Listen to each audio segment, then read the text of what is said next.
Hello, everyone, and welcome to the Spotlight interview series, where we sit down with leaders across the medical device, pharma, and combination product industries to discuss the challenges shaping life sciences today.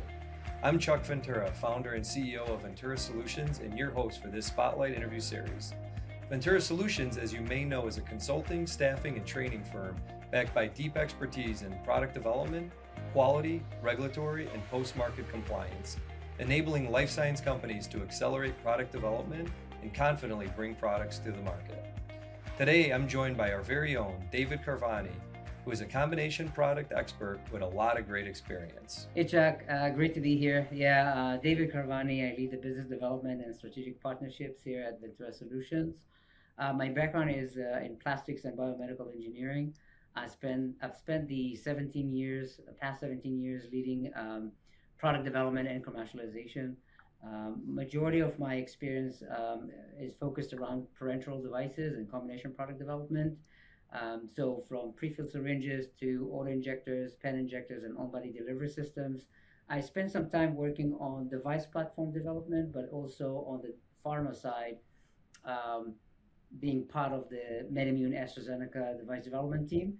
In the past few years, I've been supporting different clients around the product development and combination products, and it's great to be here today. Thank you, Chuck. All right, great. So let's jump in here. There's a lot of topics that we want to touch on today here, but I think one of the one a big question that's always coming up in combination product development is when in the development process for a combination product should the device team get brought in? Yeah, I mean, it's a good question, and we get these questions all the time. Uh, the simple answer to this is you should engage with the device partner as soon as you establish your route of administration and the target product profile, right? So as soon as you solidify these two, this should be around the late phase one, early phase two, and of course well before the IND submission. So that's a good time frame to account for, especially when you have different stages you have to go through before you select a device. Okay, what type of why is that important in your mind? Getting involved early, getting device input early. I think companies don't account for um, the right amount of time for planning purposes. So we always recommend, from your IND submission date or the clinical trial with a combination date, taking into consideration 18 to 14 months prior to your IND, and this is to account for early development, which including the feasibility phase and preparation for your compliance with 21 CFR Part 4. Usually, we account for the feasibility phase, the clinical configuration phase, and the commercial phase.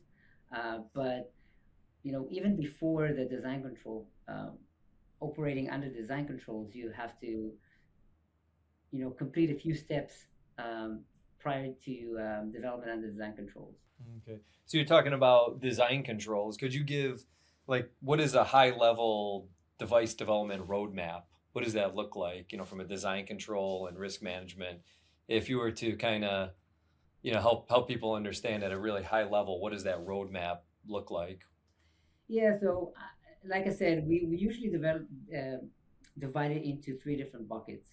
The first bucket is your feasibility phase, which that's the phase where you conduct your landscape, decide on one or two or three device platforms you want to evaluate, and as part of that, you go through maybe a usability evaluation. You go through primary container selection. You go through device testing, preliminary testing. Of course, you don't have your design input set up already, but initial testing based on the minimum requirement expected from FDA, as well as establishing your quality management system to be ready for operating under design control. So that's the SOP framework, as well as other elements, including clinical and regulatory elements that occurs or should occur during the feasibility phase.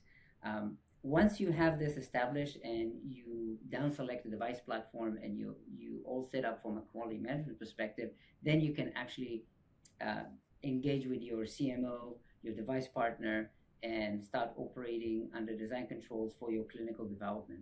So the clinical development is where you apply your design controls. Um, you apply the SOPs you established, your processes that you established, and start developing your combination products. Of course, this is a reiterative process, and where you also start implementing risk management activities.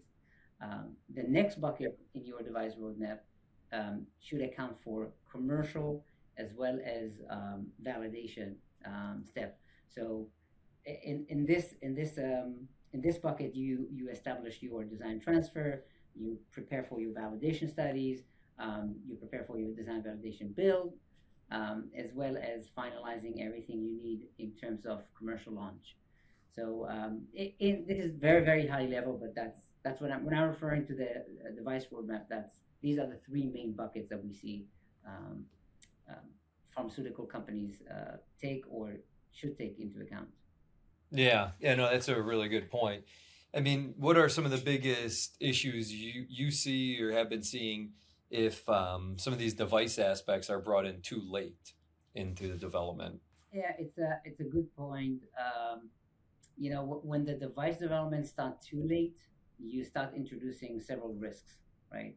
Um, from from clinical device perspective, the clinical device may not reflect the commercial configuration, and that will require costly and consuming bridging studies later on.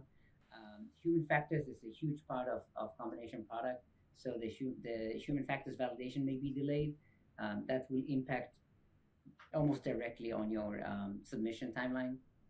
And then when you talk about drug device technical incompatibilities, that's introducing a device late in the game will impact that, and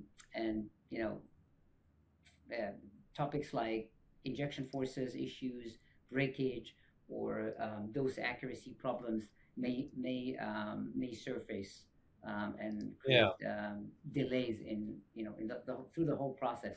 And then we also see I mentioned the compliance with Part 4. So from a quality management perspective, we see a lot of gaps if you introduce device late in the game, because then you have to update your whole quality management system to align with what expected for devices. Um, Yeah. so yeah, these risks essentially will impact your clinical trial start date, impact your submission start date, and may even require redesign after a pivotal study. Yeah, those are all really good points. I know you mentioned the quality system one a few times, and this is something, yeah, I've seen a lot of also where basically, I think it comes down to like when a pharma company decides to go into combination products, a lot of times they're waiting for some critical clinical trial data, and then once they get good data, it's like off to the races. Yeah. All of a sudden they decide they want to be, in the clinic in X amount of months, or they want to be in a clinical trial, right, like with the combination product. And again, it's off to the races trying to go through the development process. At the same time, the QMS is not even updated yet, right? So it creates all these kind of conflicting priorities, and that QMS is something that I think early on, it's relatively efficient to get a relatively simple design control risk management process updated and integrated into the QMS. But then later downstream, as you're getting ready for launch or even clinical launch, right? The complaint side, pharmacovigilance side, I see then a lot of times companies are panicking, especially as you go to commercial, to try to get all of these different quality system procedures updated, right? Outside of development, of course, right? With change control, on market support, pharmacovigilance, and in some of these areas. And and just to add one more to what you mentioned a little bit about verification.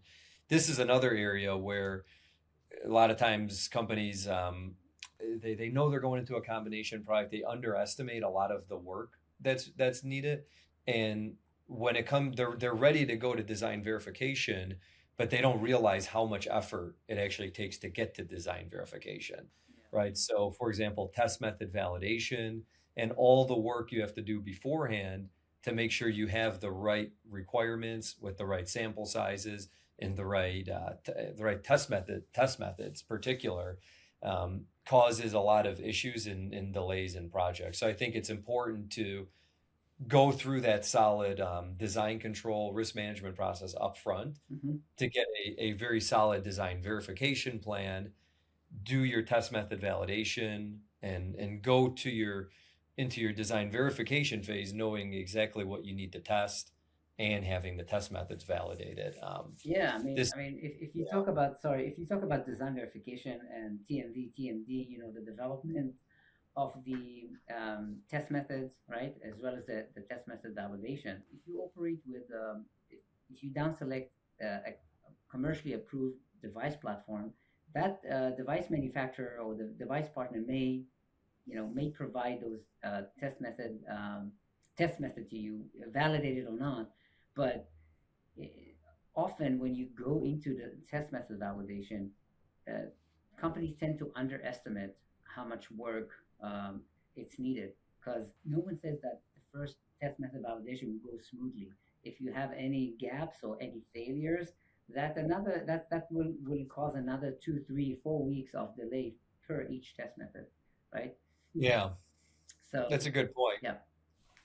So yeah, on that topic in general, let's say device team does get involved early enough, right? And now Mhm. the next big question, right, is choosing the right delivery system, right? So a lot of big trend right now is off the shelf with pre-filled syringe, auto injector, on body injector. So assuming you're selecting one off the shelf, right? What do companies need to consider when doing when selecting a platform? Yeah, so when you consider a device for your combination product, um, or when a clinical trial involves a device, the timeline must account for both drug development and device development requirements. So this is where um, those both streams, development streams, do not move at the same time.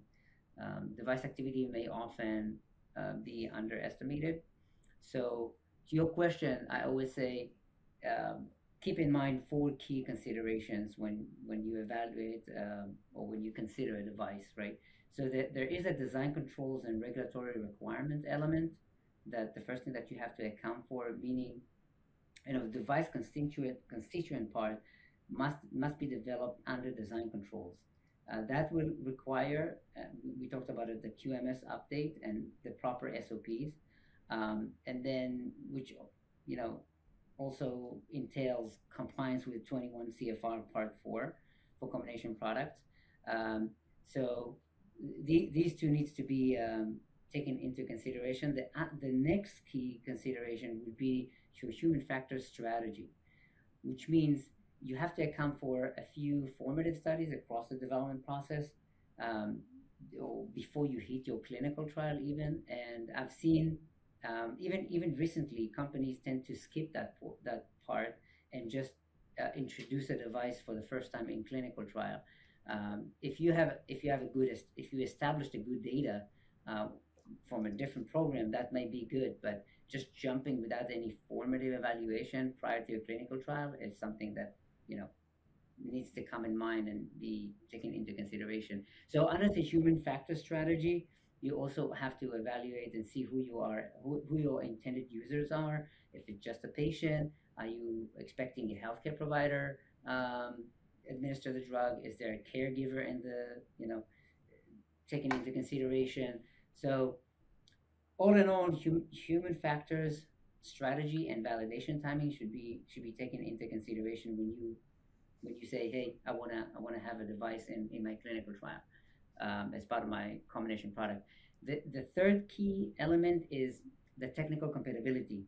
Most pharma, they do understand that there is a primary container or primary container closure that and compatibility that you have to show a compliance with or compatibility with, not compliance. But there's also, from a formulation characteristic standpoint, um, you know, characteristics such as viscosity, the volume that you have to administer, the stability.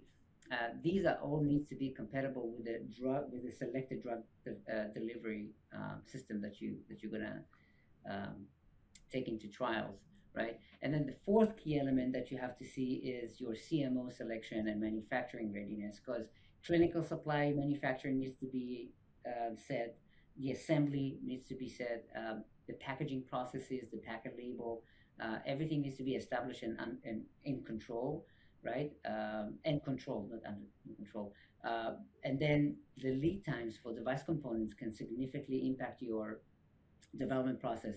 Even for feasibility, we see companies expect device partners of components manufacturers to provide them for, once they place a PO. That's how it works. That's not how it works. Usually, you can have a delay time of 4 to 8 weeks just to receive components, right? So that's something that you have to account for. So selecting the right delivery system requires structured input from three main domains, right? So what we do usually when we have a formulation, when we have a pharmaceutical coming and asking for the right device, we say, hey, let's get some input, right? Input consideration Yeah. from the people who oversee formulation and technicals, right? People who understand the clinical consideration, even business and strategic considerations needs to be accounted for. So this is how we do it. We collect the input, and based on that, we provide the most suitable device platform for that product asset. Yeah, those are a lot of good points, and it's a pretty. I know it's a lot of work, to go through that, and I know a lot of time companies are up against tight timelines and scrambling to try to find the right delivery system, and usually it's at about on average, I would say a phase two, going into phase two. Yeah. So again, with all the Russian, there are mistakes made. And what are some of the biggest mistake companies make at that stage when making the selection? Yeah. So I would say if you need to account for the right of the drug development drug delivery system, I would highly emphasize the like I said, those four key elements. But I think not taking into account the time and efforts required to introduce a device. That's something that You see that as a big mistake? yeah, absolutely, absolutely. Yeah. Because people perceive, not people, but sometimes when you have stakeholders very knowledgeable from the drug, the formulation size, and they come into the device world, this is where both worlds intersect, and even terminology is not quite there, but also at the time that's required to execute all these activities, it's it's not something that they expect to have. They think the device is some sort of accessory. So as long as you're good on the Yeah. primary container, yeah, we're just going to bundle it with a compatible drug delivery, right? And then we can move on. But the thing is, you know, if you go with a platform and stay within these boundaries of that the device platform was verified and validated, that's okay.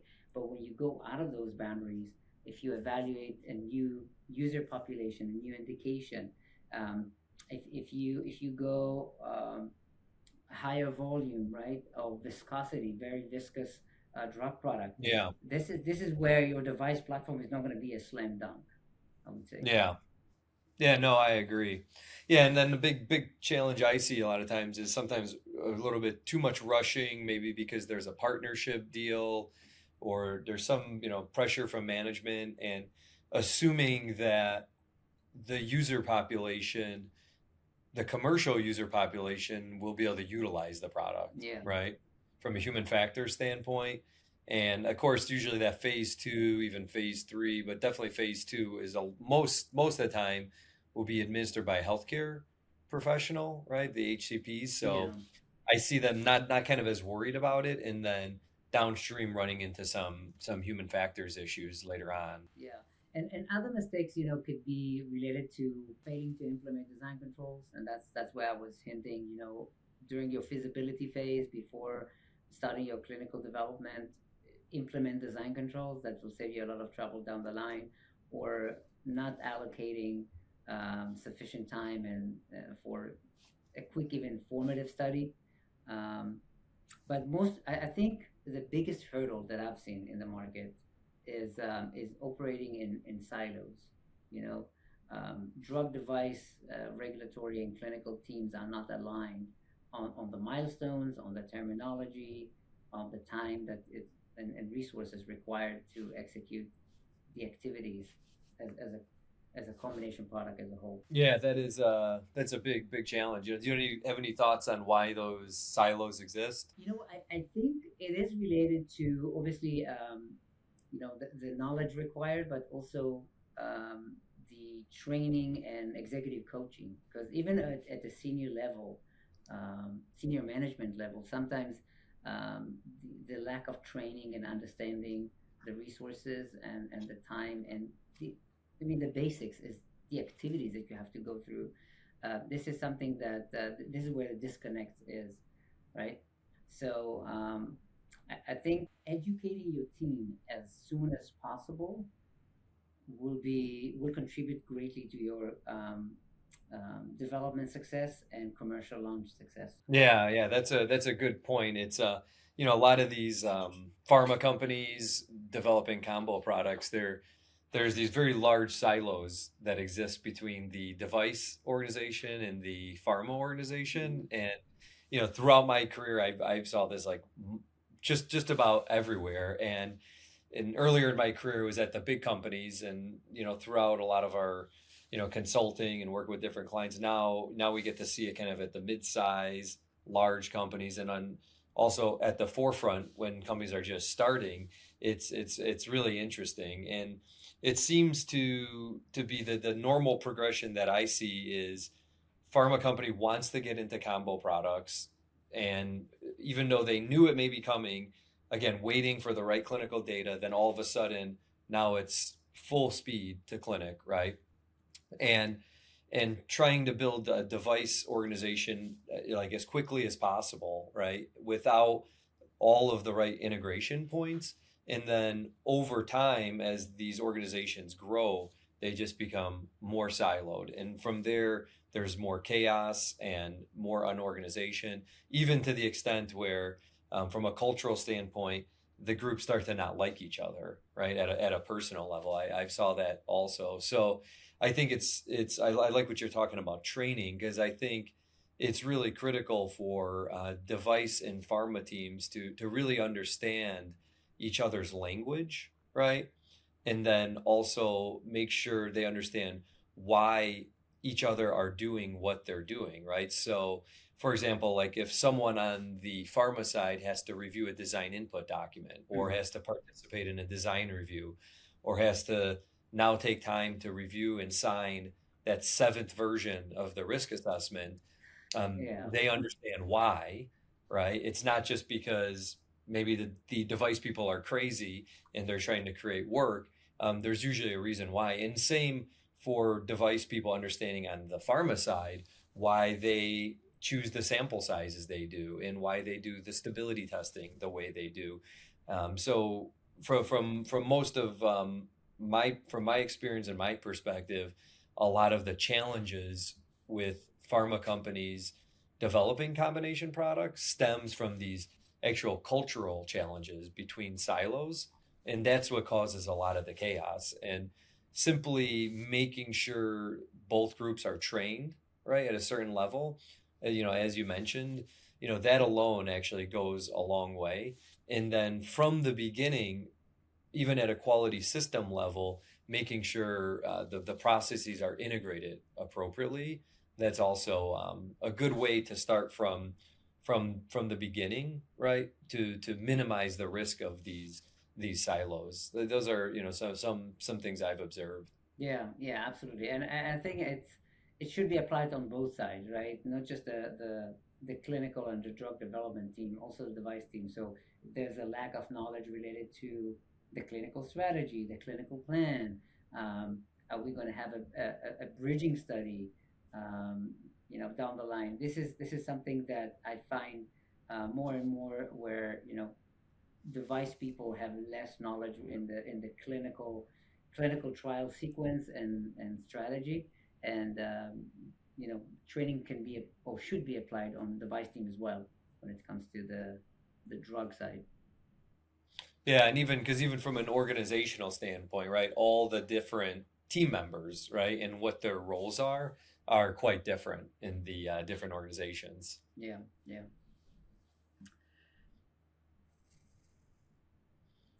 So when I just want to take you for talking a little bit about the from an organization standpoint.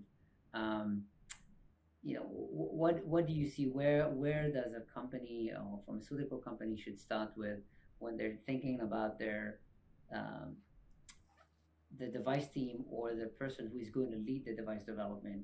Is this Yeah. something, and I'm mainly referring to those mid-sized pharma companies that needs to establish a development process and execute activities. Do you think it's a smart thing to kind of go all in and hire the full device development team? Where should they even start? Yeah, no, that's a really good point. Usually, what we see is it usually starts if a pharma company is getting into combination product. Usually, it starts with someone on the CMC side or drug formulation or drug product side is responsible for developing the drug, right? And now all of a sudden, if it's like an injectable with a PFS or auto injector on body injector, now there's this device component, and it usually rolls up to them and being responsible for the overall development. And it's challenging because for a full device development, there's similar to on the pharma side, there's a lot of discrete expertise that's needed, right? We need to have our device development, right? Human factors, quality, regulatory, design transfer. These are kind of like the core buckets, right? And I would say on the regulatory side, you need to have the not just the lead, who's usually more experienced with pharma, like Mhm. leading NDAs and BLAs and Type C meetings and whatnot and INDs, but then a device regulatory expert that also has that combo product experience that knows um, what to write into the device section of the IND or the Type C meeting request or the NDA, BLA, etc. Then, of course, on the quality side, device combo quality experience to update the quality system and also to review and approve deliverables from a device quality standpoint. But on the R&D side, this is where there's still a various expertise needed, right? For example, there is requirements writing, there's systems engineering, there's risk management. A lot of those could be combined Yeah. at a lot of times with the same person. But then there's also the verification, planning, and the design engineering responsible for the design output specifications. And then from there, you could also get into validation and human factors. But usually the human factors and validation people are it's a different talent profile. So you could integrate a lot of that device development or expertise, but you definitely want to have individuals that understand requirements, risks, understand how to bring things together from a systems perspective. Then, of course, your human factors, as I mentioned, in design transfer. So the full development team, right, the full device organization could get pretty complex, and usually a lot of the larger top 20 pharma companies have big device organizations, right? And then companies getting into pharma will usually start a little with lighter on the full-time hires, and then they'll use fractional consultants or full-time consultants to piece in the organization. And then as that clinical pipeline builds up and you start getting more activity, usually we'll start building out the device organization. And we also do a lot of work on that at an executive level, helping to design device organizations. And usually that first hire will be a director of device development, and then start adding more people to that layer as you, again, build that clinical pipeline and get closer to commercial. Yeah, yeah. When I think about this, um, is there is there an with companies being fully remote these days? Um, do you think is there an absolutely what absolutely cannot be outsourced if you need to pick a function or functions? What would you say you would skip with outsourcing it? Yeah, that's a really good question. I think at a minimum from a QMS standpoint, right? Like it's really important that the manufacturer has control over the overall process, right? So they need to have some, at a minimum, some expertise in-house, right? And make sure that it's controlled properly through the QMS and those quality agreements. And then from there, it varies based on each company, right? And then it also varies a lot on if you're, I think the overall strategy, right, from a combination product standpoint, Yeah. like is the strategy to do off the shelf, right, products and work with companies and device platform companies that have a lot of capabilities internally already, such as design verification testing, potentially contract manufacturing and design, or if you go with a bespoke device, right, and Mhm. trying to do something more innovative. Yeah. So that could have a big influence on how much expertise they need in-house versus external. So, on that topic, that's actually something I meant to ask you about earlier when we were talking about device selection. I mean, that's clearly it seems like the trend is off the shelf, but what about bespoke devices or doing something new and innovative? How could should pharma companies decide platform versus bespoke? Do you have any thoughts on that? Yeah, yeah. Again, we've seen this this topic comes up with every new drug product that the company is trying to evaluate and you know find the right device for their drug product. But I think ultimately the decision depends on the drug itself, the Yeah. intended user population, and Hmm. what's the company's commercial and regulatory risk appetite, right? So I think the starting point should be structured around input from those three main areas. So the drug formulation constraints, right? You have to understand, you know, is my drug how viscous is my drug? What's the dose size in terms of volume, right? Are we going 20 ml? Are we going 1 ml? Um, and then you have to look at your user and clinical requirements. Who are your users? What is the clinical settings? And then also from a business strategy and market access positioning, where you want to be is the drug is the blockbuster and this is what makes it unique, or you have to um, you know get a unique device in order to become a outstanding combination product in the market. So I think a platform approach generally reduces technical uncertainty because it already established the design, it established the manufacturing process. It has a verification data established already. If it's a commercially approved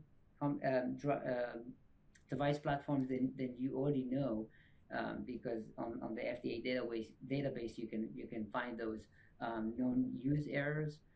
And also from a validation standpoint, from usability standpoint, it has been already validated, and you have some data you can rely on.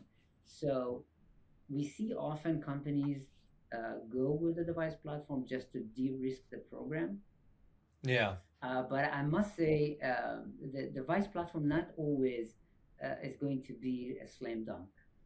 Because again, as I mentioned earlier, if you go outside those boundaries of the verification, validation, the intended user groups, um, then you introduce a new risk to your device platform.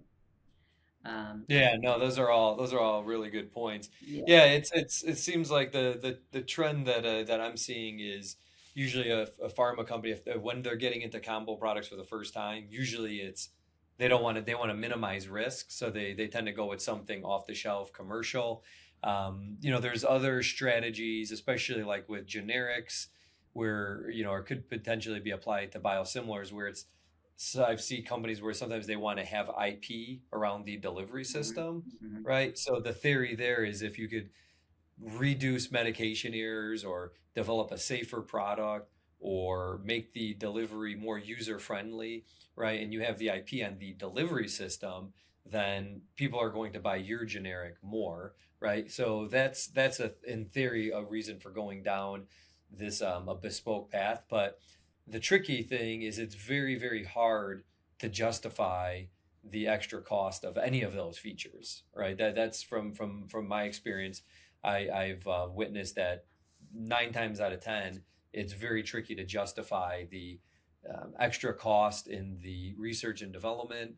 And then, especially when you go to manufacturing, the capital equipment cost and then the piece part cost, like with those scales, not having those scales of economy in place. So, if a company wants to go that direction, it's really important to do a lot of that market research and cost analysis up front. I would highly recommend that before you go down that path. Yeah. Uh, And Otherwise, you end up pouring a lot of money into it, and the usually it's hard to get a good net present value on the program.